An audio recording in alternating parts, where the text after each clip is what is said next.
What is up, guys? Today, I got the chance to watch Mortal Kombat Dose. Actually, I watched it last night, but I wanted some time to think about this movie because coming out of this movie, I'm going to be so real with you guys.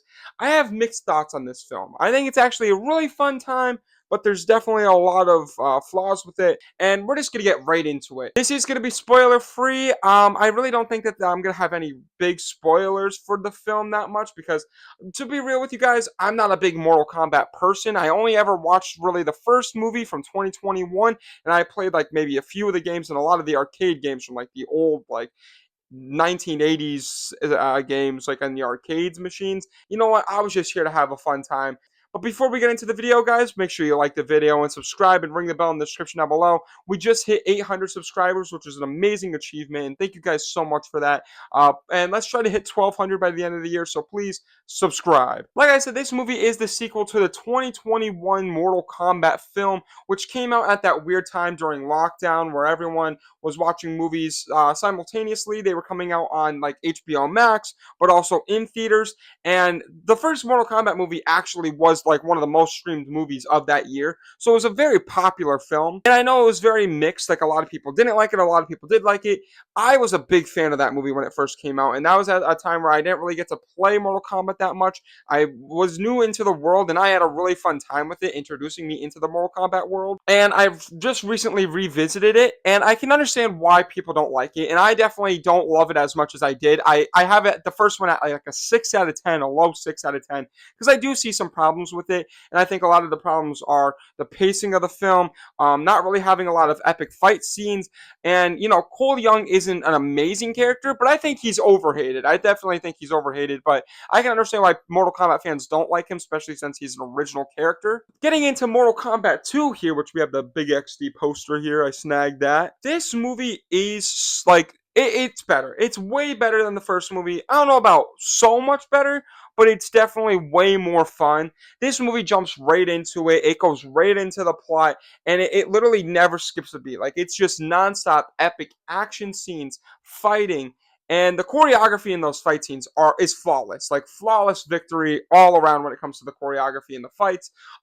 Especially I want to shout out the one fight scene. I forget their names. I'm sorry. These are like the main two characters who I forget their names, but they're so cool. And I know the Mortal Kombat fans are going to come at me for this, but it's the guy with the fire powers and the guy with the hat with the razors and stuff. I don't know my characters too well, but I know who they are from the video games and stuff.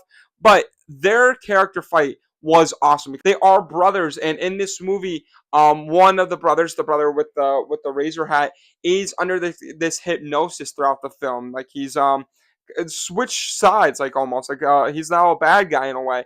And seeing their relationship, seeing their fight was awesome. That was probably my favorite fight within the film. It was a standout for sure. And there was like a ton more fights, especially towards the end. A quick, like, I guess, criticism with this movie though, I wish that we got more Sub-Zero and Scorpion fights. Like with that first movie, the movie opens up in the first movie with the Scorpion and Sub-Zero fight. And this movie, like I said, opens up right away with the fight sequence.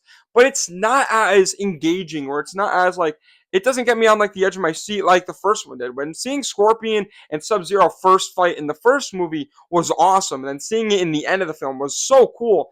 It doesn't really hit the same in this movie with the first fight scene. I don't know if that was just me, but I don't know. Within the film, we follow Johnny Cage, a washed-up actor played by Carl Urban. Now, like I said, I don't know a ton about the Mortal Kombat games, but I'm very familiar with Johnny Cage. I always see the edits of him and how, like, you know, charismatic and charming he is. He always reminded me of The Miz from WWE. And I gotta say, watching this movie, another criticism I have with it, Johnny Cage is not the same Johnny Cage that we see in the video games or online and other media. This is a very unique Johnny Cage. He's a very washed up actor and a little bit more serious. Like, he has a few quips in the movie. He's definitely very funny and charismatic, but definitely not as much as he would be in a video game or in other stuff that we definitely know him as. There are a few references that he makes to other things. Like, he does have a John Wick joke that did make me chuckle, but they're not jokes that are like where he's actually like making fun of people or like, you know, like in where he's coming off as like an arrogant person. If anything, actually, I think Kano in this movie does a very much better job as a Johnny Cage character. Kano has a lot of funny jokes that are him being arrogant, and it feels like a Johnny Cage type character. And that's nothing against Carl Urban. I think he's a good Johnny Cage in this film.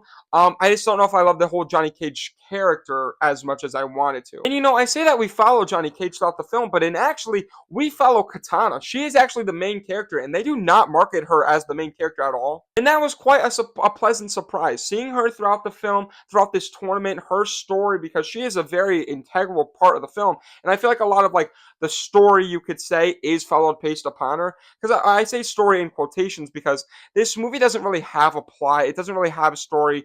It's more just, hey, there's a tournament, and good versus evil. Let's have a lot of action fight scenes, and we're gonna sprinkle in like some.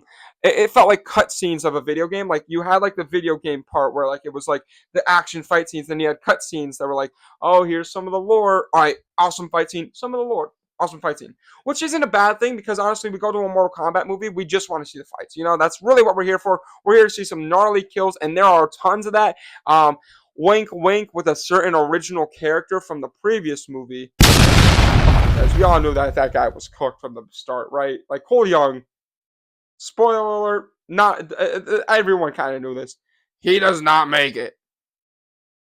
It's crazy. Sorry to all the Cole Young fans out there. But this movie, I think it's positives. It's visually stunning at times. It literally has so much eye candy. And I say the same thing when it comes to the Super Mario Bros. Movie. But what's different with this movie is, I don't know, like there's something about the eye candy in this film where it's so pleasantly pleasing, especially towards the end, where we see in the trailer, obviously, Scorpion, he says the "get over here" line. That visual fight scene is awesome. I just wish, like I said, I wish we got some more Scorpion and Sub-Zero within the film. And I'm not, again, like, I don't know the biggest lore when it comes to the Mortal Kombat world. I kind of do miss the Sub-Zero with the ice powers. I know there's like this, what is it, noob something. I never knew about this. I made a quick TikTok about this, and the comments were telling me about what this character was. I never knew that Sub-Zero turns into this character. Whenever I played Mortal Kombat, I always chose Sub-Zero as my character, so I'm a big Sub-Zero fan. Clearly, I'm not the biggest. I'm very... look, I'm a LARPer when it comes to Mortal Kombat, okay? I don't really know my Mortal Kombat stuff that much, but they don't really explain it that well in the movie that much. They just go like, I'm a different person now. And then he's this kind of shadowy character, which is really cool. He looks awesome and menacing and crazy, but I do miss Sub-Zero a little bit. I do miss that simplicity that the first movie does have to offer, because I will say at times, especially towards the end of the movie, there's so many action fight scenes happening at once, or so many things happening at once, that it kind of becomes messy and confusing, but it's still like, it's still fun. It's still like, hey, let's just turn our brains off and enjoy this film. But there are parts of it where it's like, okay, there's a lot happening here all at once, I think this movie is fun. I think the score and soundtrack are electric, and the visuals are great. The choreography is very entertaining. So, I guess, you know what, I'm not going to really do any spoilers because there's really not much for me to say here, except that it definitely sets up a sequel, and I'm excited for that sequel, because obviously Kano died in the first movie, and he's back in this movie, and there are a ton of characters, which no one's safe in the Mortal Kombat world, so there's a ton of characters that you're just like, oh my gosh, that's crazy that just happened. But they explain how Kano comes back to life, and they're definitely teasing that for the sequel. So I'm excited for that. So, like I said, all the Cole Young fans out there, maybe we'll get him back, but I highly doubt it. So, with all that being said, here are my overall thoughts on the film. And looking at this right now, I'm going with a score of a 69 out of 100. But I'm starting to think that might be a little too high for the film. I might lower it to a low 7 out of 10. I don't know. The more I'm thinking about the movie, the more I'm like, I'm leaning towards a 6 out of 10 rather than a 7 out of 10. 6, 7? What did you guys think of Mortal Kombat 2? I thought it was a very fun time.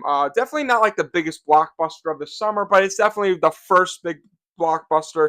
And The Devil Wears Prada 2, which I haven't gotten to see yet. I plan on watching that. But yeah, let me know your guys' thoughts on Mortal Kombat 2 in the comments below. And if you like this video, make sure you like it. If you really like it, make sure you subscribe. And if you want to see future videos like this, ring the bell in the description down below. Stay around a while, why not?